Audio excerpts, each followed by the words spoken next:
Welcome to the Creative and Ambitious Entrepreneur Podcast. My name is Jen Clark.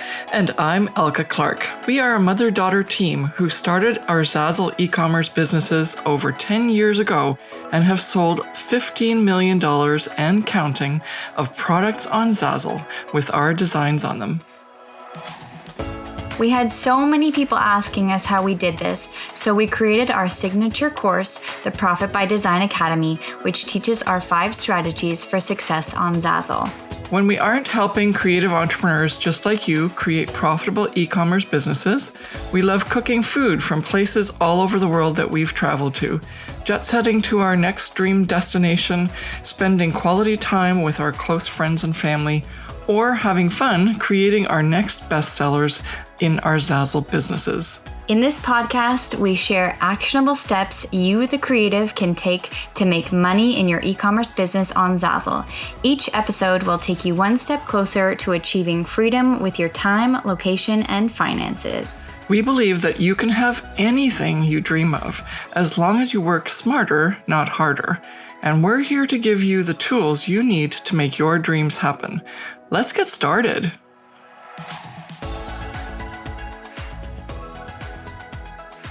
Well, hey there, it's Elka. I'm Jen, and welcome to another podcast episode of The Creative and Ambitious Entrepreneur. And today we are talking about how to use accountability to achieve 6 figures. Yeah, in order to achieve that big goal of 6 figures, you need to use accountability as part of your tool chest and things that you need to have at your ready so that you can achieve this really big goal, which is awesome, right? Who wouldn't want to have a 6-figure online business that's working for you? And the accountability that you might think we were talking about is actually more in depth than you think, right? It's not just about publicly committing a number to someone and say, I'm going to earn this much money or 6 figures.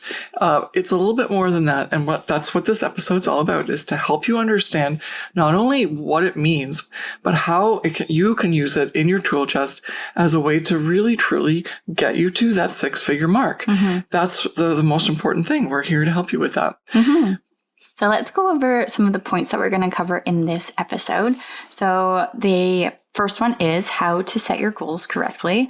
Then we're going to talk about publicly committing, which Elka just mentioned. And yes, it's actually a very big part of it. It's not the only thing that is in terms of what you need for accountability, but when you publicly commit to people, then you're actually, stating it out loud and you have more responsibility, I would say. Then the third point is reporting your progress regularly. The fourth is surrounding yourself with people who are actually better than you, which sounds really funny, but you want to be influenced by people because they are doing good things and they're doing things that they want to achieve and they're motivated and inspired. And when you surround yourself with people like that, then you actually feel motivated and inspired yourself too. And the fifth point is get coaching from people who have already achieved what you want to achieve. And so there you go. It's not just about a number, but it's also important to know where to place your vulnerability in that when you're doing this, right? When Jen said, it's, you have to state it publicly, that's scary. And so you want to know where you can have a safe place to allow yourself to be that vulnerable. You also want to be able to commit to who you're going to talk to and say that this is what you're committing. You want to know that person is someone that's really important in your development to get to that 6 figures, and also someone who can support you so that you can have a reasonably good journey to get there, not an angst journey. And then finally, for someone who can support you because they've already been through that journey and they will have that influence ability for the help that you need to overcome those obstacles, so you don't have to actually do the same amount of journeying that's very difficult for anyone who's doing this on their own. And I think that's something that people forget, that it's not just about telling someone else that this is what you're going to do, and then it's this big ordeal to get do it all on your own, and you're now always afraid to tell that person how you're doing because maybe you're not doing so well. The idea about accountability and how it works at the 6-figure level is that you have to allow someone else to be on that journey with you, preferably someone who allows you to be vulnerable, but still keeps you in a safe spot while still pushing you forward to achieve your goal, as well as being in a community of like-minded people where they're interested in having you move forward too, and also you be inspired by their success, not be jealous of it. And so we're going to dive into those points that Jen just mentioned in detail, and let's get started.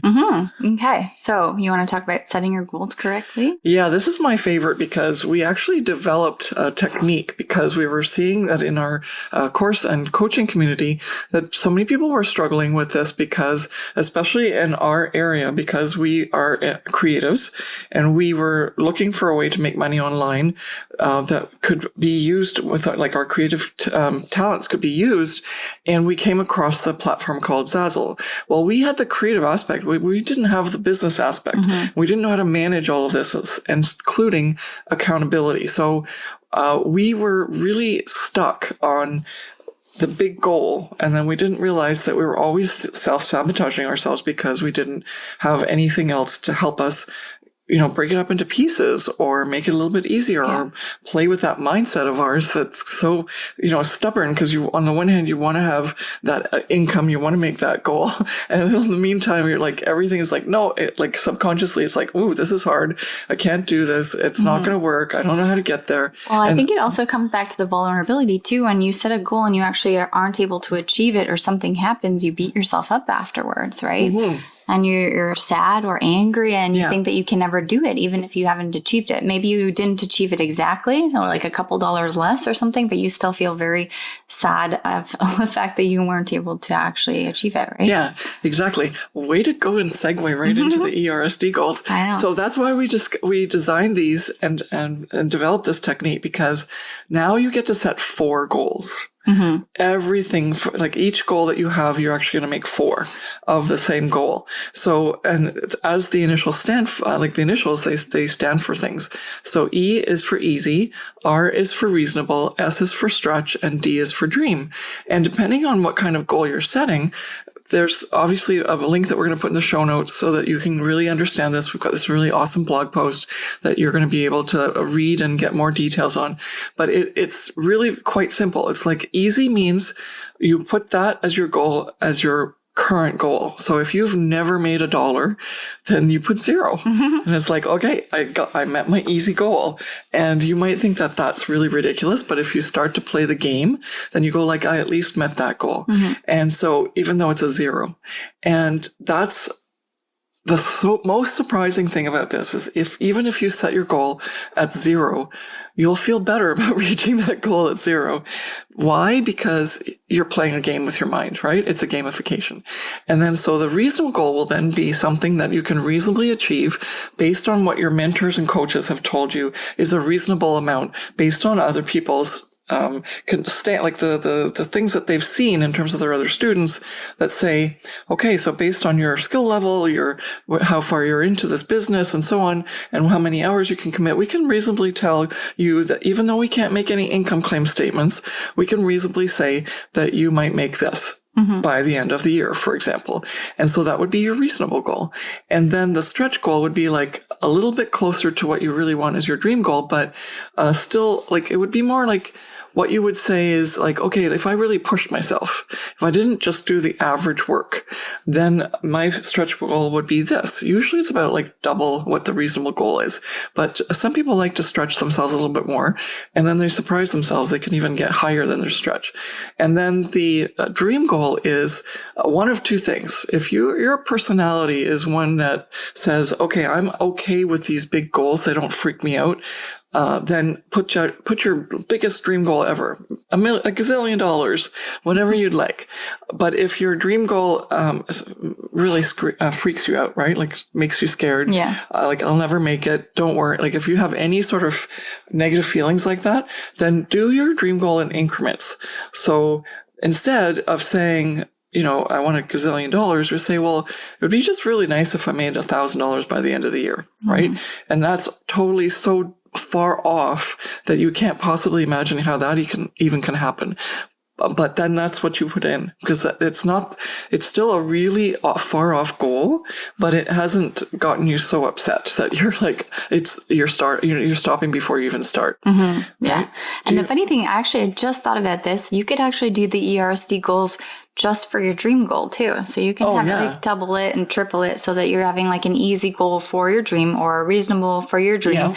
And so you don't have to actually feel like the dream is actually the ultimate too, because you can use it in increments.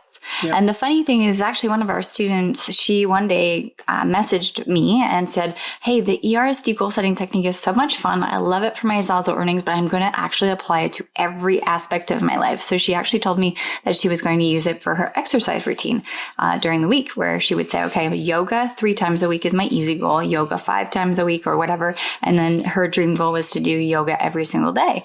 And so the ERSD goal setting technique is not only just for your Zazzle business or for your business in general, but it can be applied to anything in your life, which is really cool. Yeah. Mm-hmm. We've even had some teachers that are students of ours and clients of ours, and they've ended up using it for their kids in their classrooms. Mm-hmm. And so it's really fun because you realize that what you're doing is giving yourself an easy way to transition into these goals.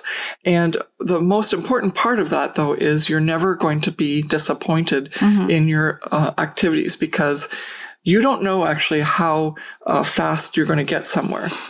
And we have these impressions in our heads that we are supposed to get to some place in the future at this time. Mm-hmm. And that's only based on what other people around us have supposedly done. But maybe we don't even know all the details as to what they've done or how they've gotten there and so on. But yet we put these hard standards on ourselves, which are always going to set us up for failure. And what we want to do, if you're going to be able to achieve 6 figures, you have to set yourself up for success. Mm-hmm. And so that's what this ERC goal setting technique allows you to do. And so set your goals correctly, and the correct means so that you will continue to stay motivated, not that you will slowly self-sabotage and stop doing what you're doing. Because getting to 6 figures, if you're starting at 0, is not that easy. Yeah. No. And so be kind to yourself. Mm-hmm. So number 2, publicly commit. Publicly commit. This is a scary one, because sometimes when you want to keep yourself accountable, you think, I'm just going to write it down on my notebook, or I'm going to make a note on my computer, and I'm going to set a goal, and that's it. But when you publicly commit and you tell somebody else, now you're actually accountable, or you're being held responsible for your goal.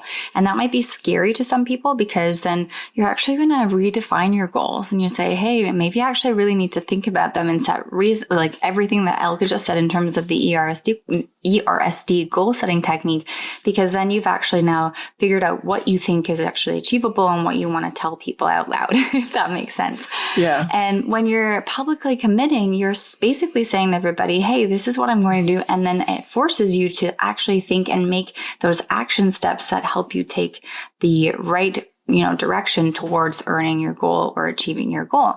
And publicly committing, as Elka mentioned before at the beginning, it's not the only thing that keeps you accountable, but it's a huge part, because now you've said it out loud, right? You've said it to people, and they're going to be like, hey, did you do your yoga, or did you post these products for sale? And when we have it in our minds or in our heads, or when we just write it down in a notebook, we're not always consciously thinking about it. But then when we publicly commit to somebody, there's that inner feeling that's being being held responsible, right? And so you're actually taking the actions and making the right steps. So, but we have a little note here in our notes about that it has to be in a conducive setting. And what's really important about that is, this is a challenge for you, right? It's something you're doing that's very new. Most likely, if you're creating this online business, it's something different than what you've been trained to do or used to doing. Like if you're coming from a 9-to-5 job and all of a sudden you become an entrepreneur and you're working on trying to create a business and you have no clue as to what to do because everything is new and different. It's not in any way the same as you showing up for a job and getting paid a salary. And so, first of all, like Jen said, the goals setting is really scary. But then also you don't want to have any type of environment in which the lack of achieving your goal becomes a judgment. Mm-hmm. And so this is why people do coaching. This is why people get mentors, because your coach or mentor knows already that, first of all, they do have to keep you accountable and sometimes call you out, but they're going to do it with love and grace. They're not going to do it in let's say your husband or your best friend or whoever you told, and they end up not becoming your, confidant. Instead, they become that sort of evil thing that's like always judging you, is that you haven't gotten there yet. So that becomes very important as to what the decision is that you're going to make as to who you tell and the environment that you're going to be in with the people that you surround yourself with during this process of you working on making that 6-figure business happen. Yeah. So this is why coaching is just the thing to do, because that's how you're going to achieve that. It's going to give you a safe space, which is still going to push you to achieve your goal, keep you accountable, but you can also be raw and open and honest there. And then when you are that way, people aren't just going to judge you. They're going to help you realize that that was something that has to happen. You had to go through that process, or, hey, this can be different now because you can do this instead. There'll be positive reinforcement and changes that you can make to how you're creating your business that will be forthcoming when you're in one of these group coaching environments, or if you get a private coach. And so make sure that when you are publicly committing, you're committing those numbers in a safe space where those people who you're committing to are going to actually be your friends and your support group, rather than it just being something where you end up getting a divorce over it or something. That would be horrible. Have you heard about the Creative CEO Mastermind yet? It is for you, the creative online entrepreneur who is struggling to make the money on Zazzle that you want, so you can do big things like quit your 9-to-5 job or have a second income to help you through these uncertain times. The Creative CEO Mastermind is a 6-month coaching program with us, Jen and Elka Clark, the Zazzle experts that will help you create a 6-figure income plan, build your confidence, and give you the clarity needed so that you can crush it in your Zazzle business, because you will embrace your inner CEO and become the badass CEO that you are meant to be. Head on over to the show notes for the link to get more information on how you can apply. Now let's get back to the show. Okay, so number 3, report progress regularly. Do you want to talk about this one? You can talk about it. Go for it. Okay, so this one here, because you did do the publicly commit. We're like tag team. The important part about reporting progress regularly is that you have a chance to not fail completely. And I don't know if that makes sense to you, but if you say, I'm going to do this by 2 months from now, and then the only time you tell someone about it is 2 months from now, then you've got one chance. That's it. You had one chance to get that done. But if you break it down and you say, okay, 2 months from now, I'm going to make $10,000.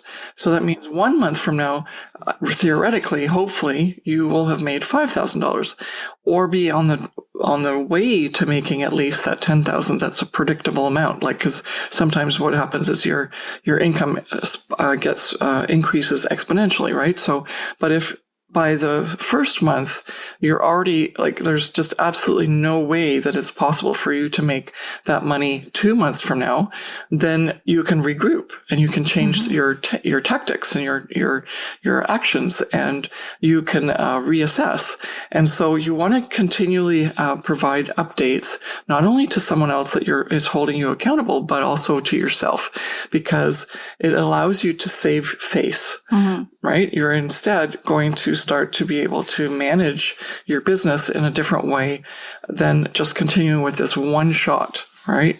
And so that's really, really important. And that also gives you a sense of commitment, because you're reinforcing your commitment as well. But the most important part is the saving face and being able to still fix things before it's too late. And I love that, because I never used to do that. Did you used to do that? It was just like, I'm going to get there. I'm going to get there. But I never said okay, but I'm already here this far.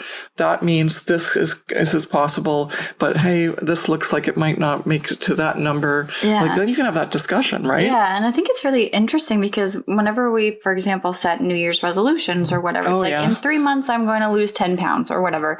But as I said, like you check in with yourself at that 3-month mark, but you don't really go through each month and say, okay, this is my progress. What can I do to better myself or whatever? And it doesn't have to only be about losing weight, but you know, making money or studying harder or taking a course or learning a different language and things like that. And so you always just have that one deadline, which is like the doomsday deadline. Doomsday deadline. Yeah. And if you've achieved it or not, then that's it, right? But it's very true that if you have those incremental check-in stages where you're like, okay, this is where I am at and what can I do to make it better, then it actually makes you feel more comfortable too, right? Yeah. You're not always just like, oh my God, June 3rd is coming up, right?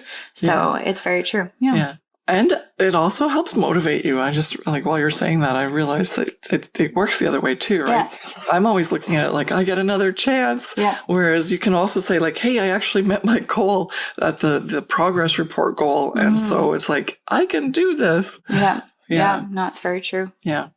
Okay, number 4, surround yourself with people who are better than you. Yeah. Do you want to take this one on? This was a weird one that when I first heard it, you actually consciously look at the people who you either are like in your family or your friends or people that you watch as mentors or even the TV shows that you watch. Like if you're very isolated or you are not in physical contact with a lot of people, it doesn't matter. It's not about surrounding yourself physically with somebody. It's actually just like, who do you watch? Who do you consume? And who are you around?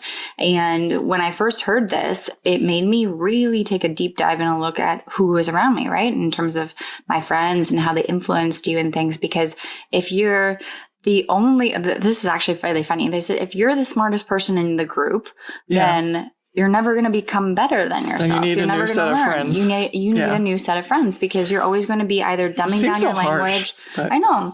It's really harsh, but you're either going to be, dumbing down your language or acting like them or doing things the way that they do, and no judgment on anybody, but it's just that in terms of your intellectual level or what people have achieved, right? Yeah, your growth, you want to surround yourself with people who are doing better than yourself so that you can look up to somebody and learn their ways or understand how they're doing certain things. And so when you say, who are the 6 people who most influence you or who surround you the most? Who do you like? What kind of books do you read? What kind of TV shows do you watch? Who are your friends? Who are your family? And if there's at least one person who is better than you, then you're able to look up to their ways. And this is also to do with the fact, which is kind of like interluding into point number 5, but in terms of a coach or somebody who's a mentor who's actually achieved something that you have achieved, right? You're looking up to that person and learning their ways because that's somewhere where you want to be eventually, right? Mm-hmm.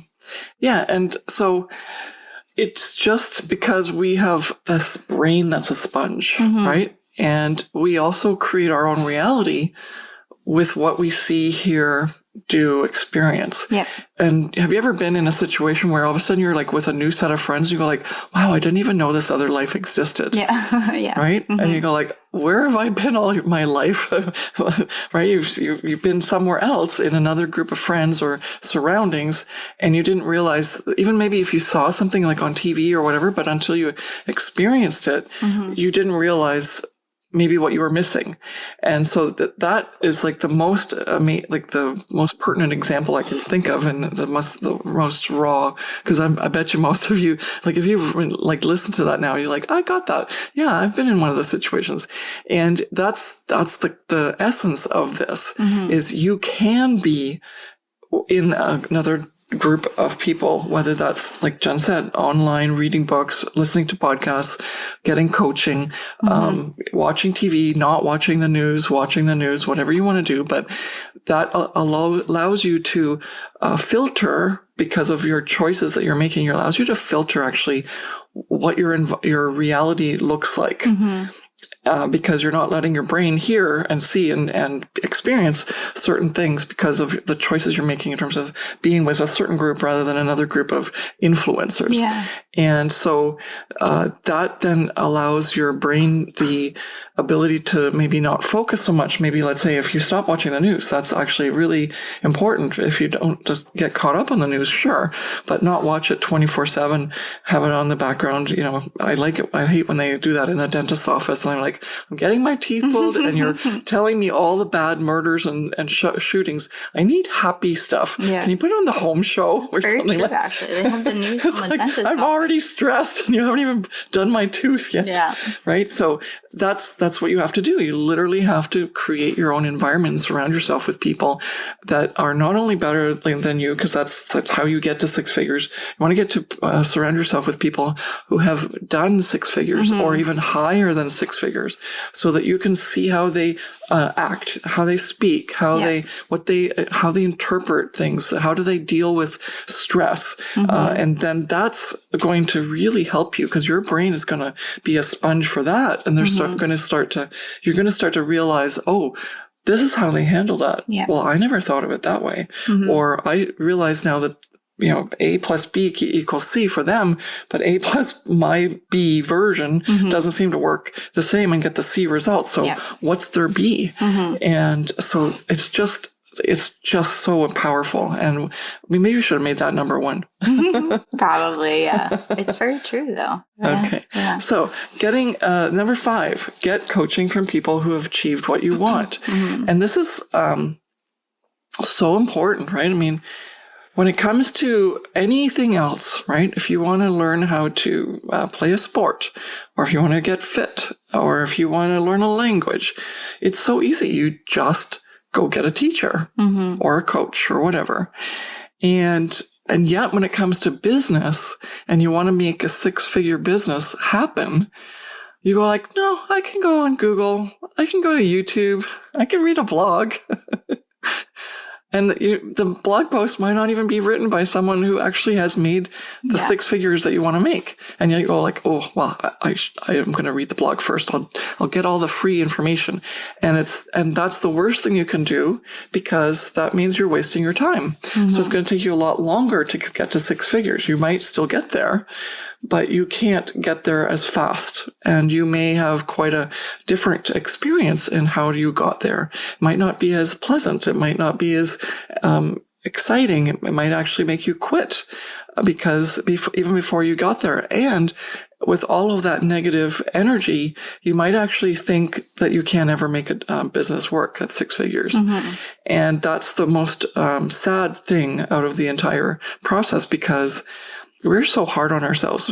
Not just creatives. Creatives are even worse, which is our group here. But it's also just people in general. They try their best on their own, and then they somehow, without realizing it, make such big judgments on their results, and assume that means they can't make it. And we have so many examples in our coaching programs of people who literally didn't realize they could make it or believe in themselves, because they tried so much on their own and they didn't get any help. And so they thought, that's my lot in life. That's how I'm going to be. I can't do this. Others can do it. I can't. And as soon as they got the coaching help, they are just flourishing. They're thriving. They're making 6 figures every year. And you go, well, it was because of the coaching. It was because of the right coaching, right? It's not a blog post. That's a coach, sort of. It's a blog post, but you think it's coaching, but it's not. A coach is someone who knows how to coach someone properly. Keep motivating them, give them some hard talk too, but still keep guiding them forward, and knows where this, and actually a mentor, even in this case, if you want to get to 6 figures, a mentor is a person who has done the work before and has achieved the results. Whereas a coach is just someone who guides you, and they may or may not have had the experience and gone through it themselves, but they know what to do to keep you motivated and guide you. Whereas Jen and I, we are both coaches and mentors, because we are not only really great at helping our students and clients be coached so they can achieve amazing things that they never thought possible, but also that we have been through this journey and we ourselves have made 6 figures. And so that's the most important thing, to get a coach that has actually experienced what you want to accomplish, accomplish what you want to accomplish, and has had that experience as well, because that's priceless, that experience, because it means that when you're having a rough day or a rough time of it or something's not working, it's not just the glory days. It's what can people help me with when I'm actually struggling? And that's where we come in as mentors. Mm-hmm. So that's really, really important to remember that in your business, you have to treat it as much as with as much worth as you would, like, let's say you wanted to play basketball and you go join a basketball like coaching program. Yeah. Like we have such a disconnect with regards to when it comes to earning money and allowing us to feel worthy enough that we deserve a coach, that stops like 99% of the population from actually achieving their full potential when it comes to earning money. Mm-hmm. No, very true. Yeah. Okay, so that's the 5 points. Do you want to re-summarize them? Well, sure. The first one is set your goals correctly. The second one is publicly commit. The third is report your progress regularly. The fourth is surround yourself with people who are better than you. And the fifth is get coaching from people who have achieved what you want to achieve. So that wraps up our how to achieve 6 figures using accountability. Mm-hmm. I hope you have a much better understanding now of how accountability just is an overarching word for a lot of things that you have to deep dive into to really get what 6 figures looks like in terms of accountability. Mm-hmm. And we would love to chat with you some more about that. And maybe you're a perfect candidate for this, and you should be in our Creative CEO Mastermind to help you with all of this. And this is actually the program that does this for you. It helps you with that accountability and champions you on to achieve as much as you can achieve. And we'd love to see that for you. Mm-hmm. So thank you so much for listening to this episode of the Creative and Ambitious Entrepreneur Podcast, and we'll see you in the next one. Bye. Bye. Thank you so much for listening to the Creative and Ambitious Entrepreneur with Jen and Elka Clark. We hope this episode has given you actionable steps to start and scale your Zazzle business so that you can have the passive online income to have location and time freedom to live your dream life. If you've enjoyed this episode, please take a minute to subscribe, rate, and review the podcast. Each review helps us reach more creative entrepreneurs like you working to create a profitable e-commerce business. And don't forget to take a screenshot and share it on your Instagram stories and tag us at Miss Jen Clark and at Elka Clark. We'd love to hear your biggest takeaways from today's episode. See you back here next week.